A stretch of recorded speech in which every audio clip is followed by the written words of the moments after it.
Անդրադառնում եմ սպորտին եւ մեր մարզադաշտին Սպարտակ։ Բազմաթիվ մեր հայրենակիցներ դիմում են անհանգիստ եւ չգիտեմ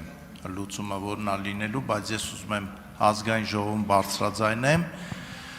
որ կառավարությունը իր ուշադրության կենտրոնում պահի այն փաստը, որ սպորտային ֆաստ սպորտ հեռուստաալիքը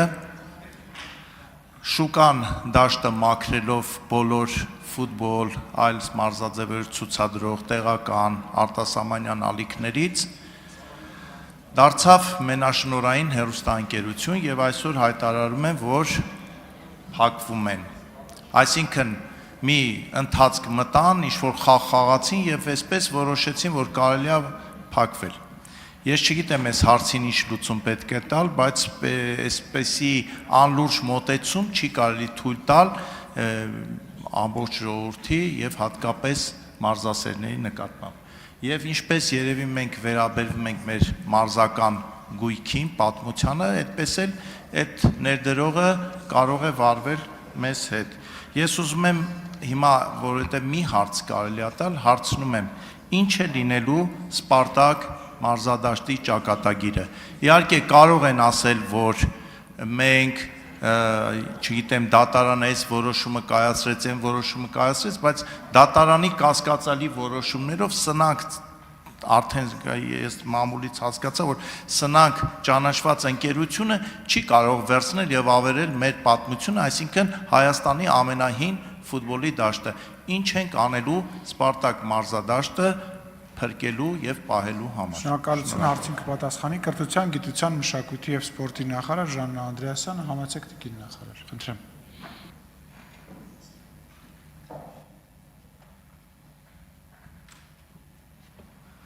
Շնորհակալություն, պարոն Նազարյան, ես ձեզ շատ կոնկրետ կպատասխանեմ, շատ կոնկրետ օրինակով։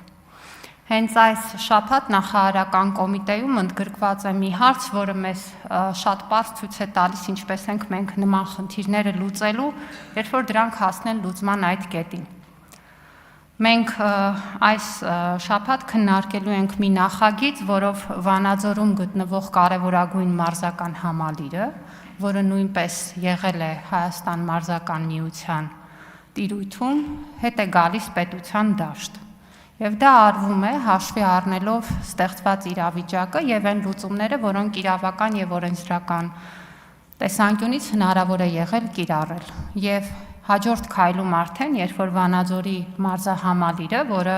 կրկնօրինակն է ըստ էության Երևանում գտնվող Դինամո մարզահամալիրի, արդեն կլինի պետության դաշտում եւ մենք կկարողանանք նաեւ քննարկել ինչ ծրագրեր պետք է իրականացնենք, որպեսզի մարզական այդ ենթակառուցվածքը ծառայի իր նպատակին, որն է սպորտին։ Եվ այստեղ արդեն հնարավոր է թե պետության կողմից, թե մասնավորի ներգրավմամբ տարբեր ծրագրերի իրականացում։ Եվ կարծում եմ, որ Վանաձորում դրա հնարավորությունները շատ են, որովհետև գիտեք նաև, որ հենց այս պահին նաև Վանաձորի ստադիոնի վերակառուցման գործընթացում ենք UEFA-ի ստանդարտներին համապատասխան։ Մեր նպատակադրումը եւ մեր մոտեցումը չի փոխվում։ Սպարտակ ստադիոնի պարագայում էլ, որտեղ իրավական գործընթացներ են ընթանում եւ այս պահին մենք սահմանափակված ենք այդ գործընթացներով, այն պահին, երբ որ հնարավոր կլինի արդեն ենթակառուցվածքի հետ կապված որևէ աշխատանք անել, պատասխանը միանշանակ է, այդ աշխատանքը ուղղված է լինելու սպորտին, սպորտային ենթակառուցվածքների զարգացմանը։ Ու պետք է ասեմ, որ սա մի բան է, որը մենք անում ենք ոչ թե պահպանելու միայն պատմությունը,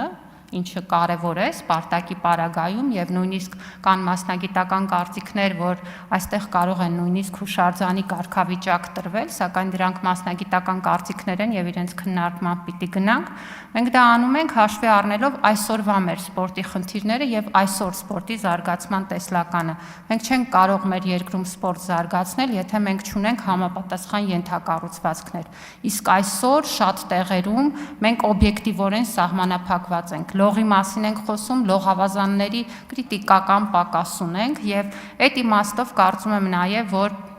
այլ պատասխան ուղղակի չի կարող լինել, մարզական բոլոր ենթակառուցվածքները պետք է բերվեն պատշաճ տեսքի եւ ծառայեցվեն իրենց նպատակին։ Պետություն մասնավոր համագործակցությամբ, որը մեր ամենացանկալի ձևաչափն է։ Շնորհակալություն։ Արձագանք։ Ես ուղղակի շատ կարևոր բան ասացիք Վանաձորի մարզադաշտի օրինակով։ Ես ուզում եմ մենք հասկանանք, որ Սպարտակ մարզադաշտը պահում ենք այո եւ որպես մեր պատմություն, որպես առաջին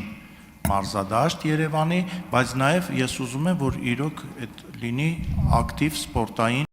գոտի։ Այսինքն մենք մի կողմ չքաշվենք, որովհետեւ դա անդադ խոսում ենք, ասում ենք Երևանի օդը վատնա է, էսա, այնա, բայց ունենալ քաղաքի կենտրոնում այդպիսի նվեր, մարզադաշտ ու թողնել, կարծում եմ շատ կոպիտ սխալ կլինի եւ ճիշտ չի լինի, երբ որ ասեցիք բերենք պատշաճ վիճակի, ես կարծում եմ նաեւ պետք է ուշադրություն դարձնել երևի այս պահին միակ միջազգային խաղեր ընդունող հանրապետական մարզադաշտին, հատկապես երբ որ գալիս ենք Չարենց փողոցով եւ նայում ենք մարզադաշտին, շատ տխուր տեսարան է եւ հուսով եմ արագ այդ տեսարանը կվերացվի։ Լավ կլինի հստակեցնեք կոնկրետ որ տեսարանի որ հատվածի վերաբերյալ էր ձեր դիտարկումը, հարցեր կան, որ քաղաքապետարանի տիրույթում են հարցեր կան, որ եթե լողավազանին ենք հղում հարևանությամբ, այդտեղ շատ ավելի լուրջ եւ բազմաշերտ խնդիրներ ունենք լուծելու, միանշանակ պարոն Նազարյան, այլ բան չի կարող լինել, սպորտը կներեք պատմամշակութային ժառանգություն չի։ Սպորտը առաջին հերթին միջավայր է, որտեղ մեր երեխաները, մեր մարզիկները պիտի մարզվեն, առողջ ապրելակերպն ֆիզիկական առողջ ակտիվությունը պիտի մեր հանրային վարքականոնը լինի, ինչպես սահմանված է մեր բոլոր ռազմավարություններով եւ կարծում եմ, որ այդ տրամաբանությամբ են մոտենում բոլոր ենթակառուցվածքներին։ Իսկ այն, որ դա մեկ օրում տեղի ունեցող աշխատանք չի եւ հատկապես երբ որ կան իրավական խնդիրներ ժամանակ է պահանջվում լուծումների համար, միևնույն ժամանակ հետեւողականությունը կա եւ երբ որ կլինի հնարավորություն այդ աշխատանքը կիրականացվի։ Շնորհակալություն։ Չմոռանաք հավանել տեսանյութը եւ բաժանորդագրվել Civic AM-ի YouTube-յան էջին։